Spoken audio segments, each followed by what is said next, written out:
बाहर बहती हवाओं का रुख अचानक उलट चुका था, जैसे किसी अनदेखी ताकत ने उन्हें पुकार लिया हो। हवा अब सिर्फ चल नहीं रही थी, वो गूंज रही थी।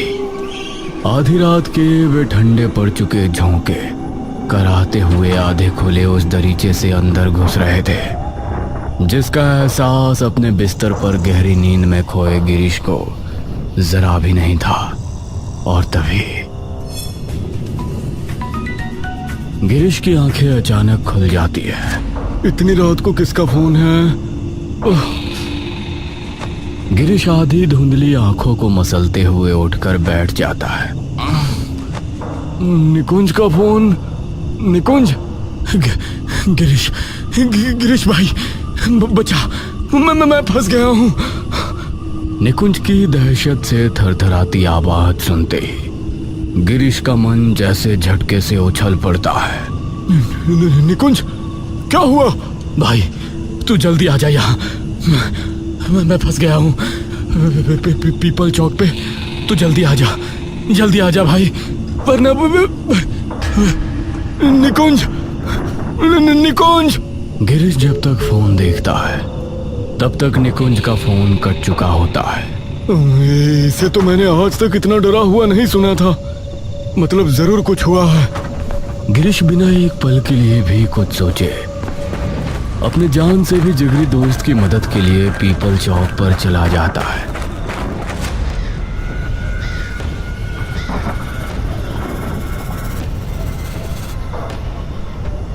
गिरीश बेचैनी और खौफ में पागलों की तरह इधर उधर भटक कर निकुंज को ढूंढने लगता है, मगर उसे निकुंज की एक झलक भी कहीं दिखाई नहीं देती।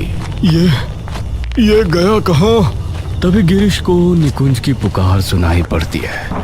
गिरीश, गिरीश बचा, बचा। गिरीश निकुंज की वे चीख सुनकर डर से झंझना जाता है और तुरंत उसकी आवाज का पीछा करने लगता है। निकुंज कहाँ है तू? निकुंज। और एक बार फिर गिरीश की धड़कनें बेकाबू हो जाती है जब निकुंज की चीखें उसके कानों में आ पड़ती है। निकुंज, कहाँ है तू?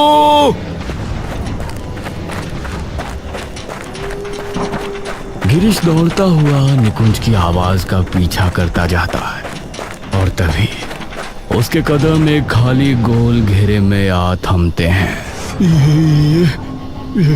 ये क्या है?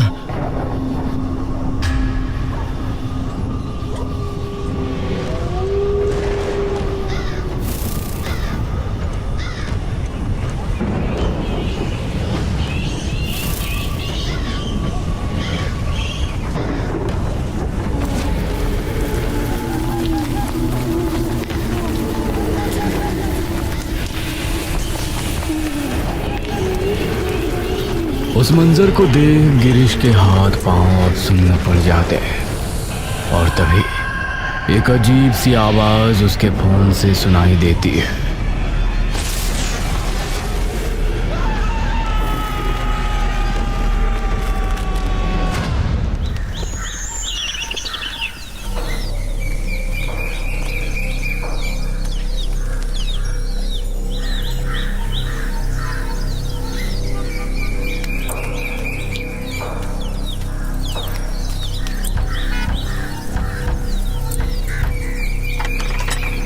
मानसी आंटी आप? जैसे ही निकुंज मानसी का हांफता खौफ से जमा हुआ चेहरा देखता है तभी उसके मन में एक गहरी और बेचैन कर देने वाली चिंता उतर आती है। निकुंज बेटा, गिरीश तुम्हारे घर आया क्या? ये सुनते ही निकुंज का दिल भी बैठ जाता है। नहीं तो मैं तो परसों से नहीं मिला उससे। फिर कहाँ गया? कहाँ गया? आंटी आप पहले अंदर आइए। निकुंज मानसी को अंदर लाकर बैठा देता है और तुरंत अंदर जाता है और एक गिलास में पानी ले आता है। अब पानी पी लीजिए पहले। मानसी कांपते हाथों से वो गिलास लेती है और एक ही घूंट में सारा पानी पी जाती है। अब मुझे बताइए कि क्या हुआ है? वो जब मैं आज सुबह उठी तो मैंने देखा कि गिरीश अपने कमरे में नहीं है। तो पहले तो मुझे लगा बाहर घूमने गया होगा सुबह, लेकिन जब 8 बजने के बाद भी वो घर नहीं आया तो मुझे चिंता होने लगी। तो मैंने उसे फोन किया, लेकिन उसका phone bar bar out of reach बता रहा था। तब मुझे और चिंता होने लगी और मैं खुद ही उसे गांव में ढूंढने निकल गई, लेकिन वो मुझे कहीं नहीं दिखा और उसका फोन अब भी आउट ऑफ रीच आ रहा है। तो मुझे लगा कि वो तेरे पास आया होगा, क्योंकि हमेशा तेरे घर पे ही होता था ना वो ज्यादातर। नहीं आंटी, मेरी तो बात भी नहीं हुई है उससे परसों से। यह सुनते ही गिरीश की माँ के हाथ पांव अब और फूल जाते हैं और उसके सीने की कपकपी अब उसे पूरी तरह से जकड़ लेती है। फिर वो कहाँ गया?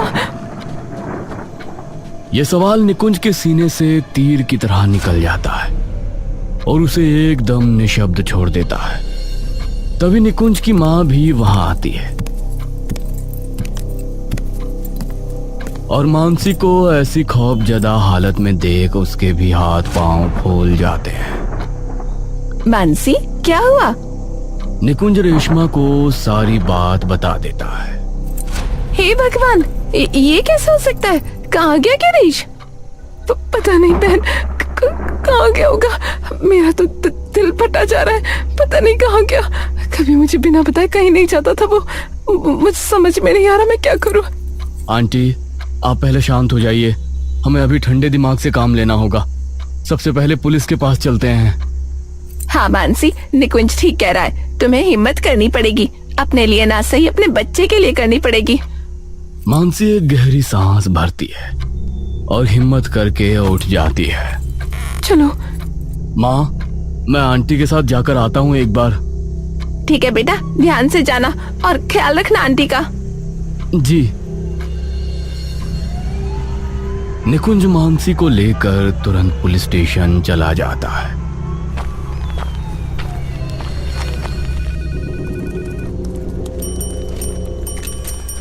निकुंज और मानसी जैसे ही पुलिस स्टेशन के अंदर कदम रखते हैं, तभी एक हवलदार जिसके हाथ में कई सारे कागजात हैं, वो मानसी को धकेल कर आगे निकल जाता है। मानसी का संतुलन थोड़ा बिगड़ जाता है, लेकिन तभी निकुंज उसे थाम लेता है और दोनों तभी वहां बैठे इंस्पेक्टर के पास अपनी रिपोर्ट दर्ज कराने चले जाते हैं। साहब, इंस्पेक्टर के कानों पे मानो निकुंज की आवाज टकराकर बाहर चली जाती है और वो बिना रुके अपना काम करता रहता है। इंस्पेक्टर साहब, निकुंज थोड़ा सख्ती से टेबल बजाकर बोलता है। इंस्पेक्टर साहब। और एक ही दम से इंस्पेक्टर की आंखें निकुंज की ओर चली जाती है। हाँ, क्या हुआ? हमें किसी की लापता होने की रिपोर्ट लिखवानी है। हाँ, बैठो। मानसी अब इतने सदमे में पहुंच जाती है कि वो कुछ नहीं बोल पाती। इन्हें क्या हुआ है? अब इसी की रिपोर्ट लिखवाने आए हैं। दरअसल इनका बेटा, जो कि मेरे बचपन का बहुत अच्छा दोस्त भी है, वो आज सुबह से लापता है। तो क्या पता कहीं गया हो। अभी कुछ देर ही तो हुई है, घर जाइए, क्या पता थोड़ी देर में आ जाए।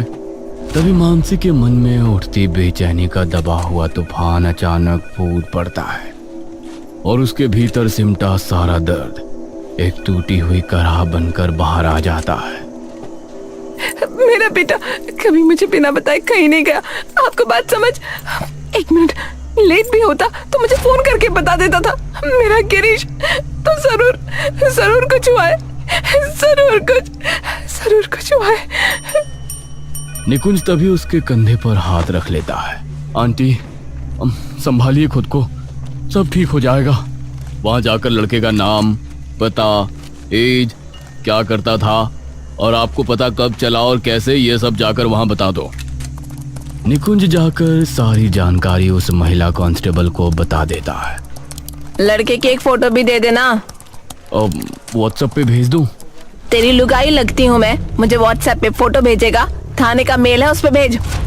निकुंज वो फोटो तुरंत उनके मेल पर भेज देता है और वापस मानसी के पास चला जाता है।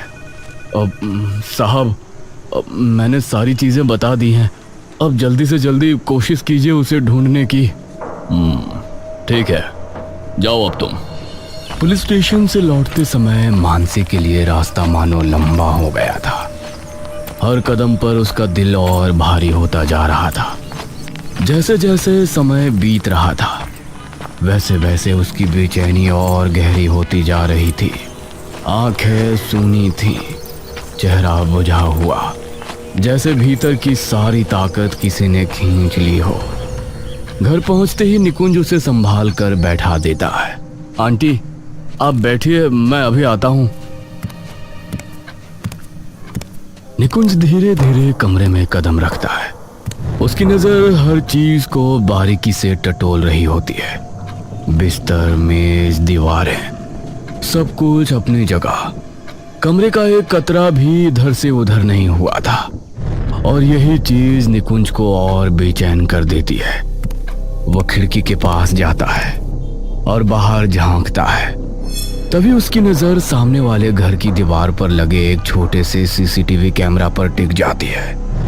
कैमरा ठीक गिरीश के कमरे की खिड़की और दरवाजे की तरफ झुका हुआ है। निकुंज की आंखों में एक हल्की सी चमक आती है। सीसीटीवी, इसमें जरूर रिकॉर्ड हुआ होगा जब गिरीश घर से बाहर निकला होगा। निकुंज तुरंत उस घर पर चला जाता है और जोर जोर से दरवाजा बजाने लगता है और तभी वो दरवाजा खुलता है और अंदर से एक 20-22 साल का लड़का आता है। नितिन, निकुंज, तू यहाँ? क्या हुआ? तू इतना डरा हुआ क्यों लग रहा है? अरे वो छोड़, पहले ये बता कि तुम्हारे घर के बाहर जो कैमरा लगा है, क्या मैं उसकी फुटेज देख सकता हूँ? नितिन हैरान होकर निकुंज की ओर देखने लगता है। हाँ देख सकता है, पर हुआ क्या है? गिरीश आज सुबह से लापता है। मैं बस सीसीटीवी की फुटेज में ये देखना चाहता हूँ कि वो घर से बाहर कब निकला था। क्या गिरीश सुबह से लापता है? हाँ। हे भगवान, ठीक है, मैं देखता हूँ फुटेज में। दोनों नितिन के कमरे में चले जाते हैं जहां नितिन का एक बड़ा सा कंप्यूटर रखा होता है। नितिन तुरंत अपना कंप्यूटर स्विच ऑन कर देता है और फुटेज को रिवाइंड कर करके देखने लगता है। कुछ देर तक वहां कुछ नहीं दिखता। पूरी गली एकदम सुनसान होती है।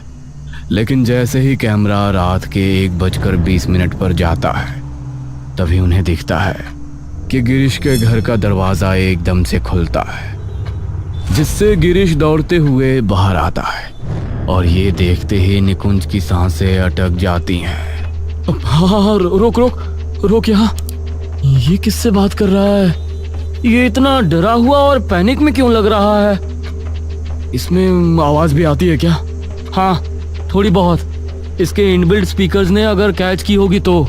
पहले कुछ समझ नहीं आता, फिर धीरे धीरे गिरीश की आवाज उभरती है, घबराई हुई, टूटी हुई। निकुंज, तू कहाँ है? निकुंज बोलना, कुछ बोल भाई। ये सुनते ही निकुंज का दिमाग मानो एक पल के लिए पूरी तरह सुन्न हो जाता है। सांसें अटक जाती हैं और आंखें स्क्रीन पर जमी रह जाती हैं। ये तो तेरा नाम ले रहा है। पर कैसे हो सकता है? निकुंज तुरंत वहां से बाहर निकल जाता है। उसकी आंखें आंसुओं से भर जाती है और उसकी छाती डर से बुरी तरह जकड़ सी जाती है, मानो कोई उसके सीने को अंदर से बुरी तरह नोच रहा हो। निकुंज ये बात जाकर मानसी को बता देता है। क्या? मेरे पास तो उसका कोई फोन आया ही नहीं और मैं तो कल अपने घर पर सो रहा था उस वक्त। तो ये किससे बात कर रहा था फिर? मानसी की आंखें डर से कांप रही होती है। आंटी, आप यहीं रुकिए, मैं माँ को आपके पास भेजता हूँ और ये बात जाकर इंस्पेक्टर साहब को बता देता हूँ। शायद उनको इससे थोड़ी मदद मिल जाए। ठीक है। निकुंज एक बार फिर तुरंत थाने पहुँच जाता है। जी साहब। नहीं साहब, मैं अपने आप संभाल लूंगा। तभी निकुंज उनके पास आकर खड़ा हो जाता है। इंस्पेक्टर साहब, मुझे आपको कुछ बताना है। इंस्पेक्टर तुरंत फोन पर हाथ रखकर उसे साइड कर देता है। दिख नहीं रहा है मैं बात कर रहा हूँ? जाकर बैठो और जब तक मैं ना कहूँ तब तक यहाँ मत आना। निकुंज चुपचाप जाकर रखी लकड़ी की बेंच पर बैठ जाता है।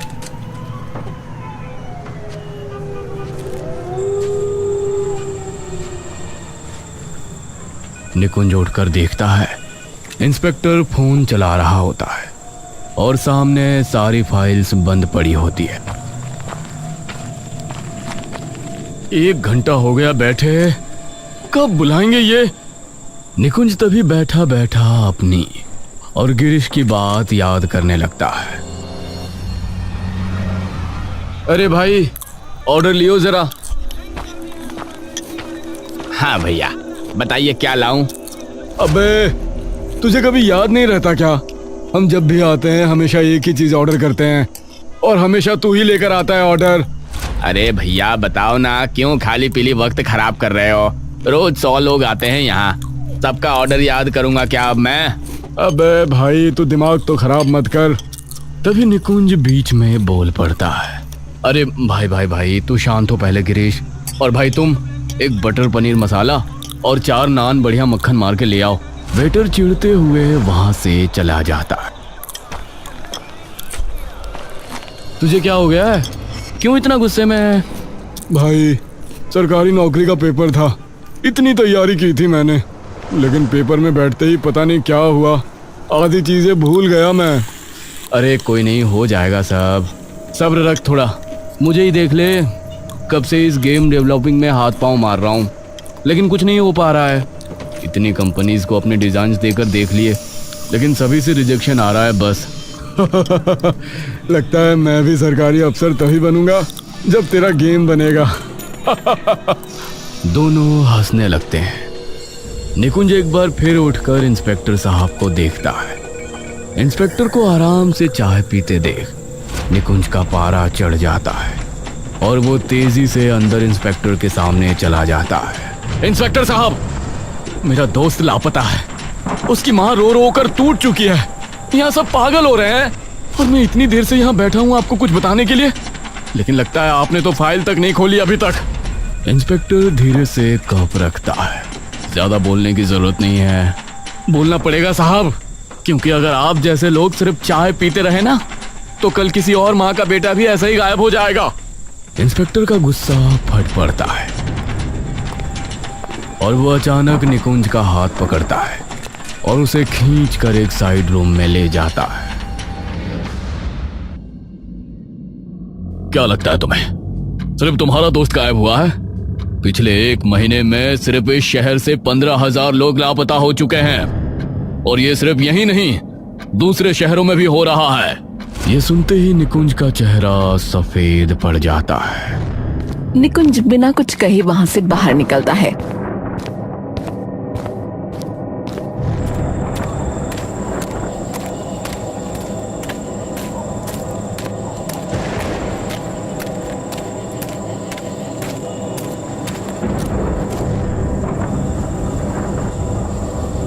निकुंज रुकता है।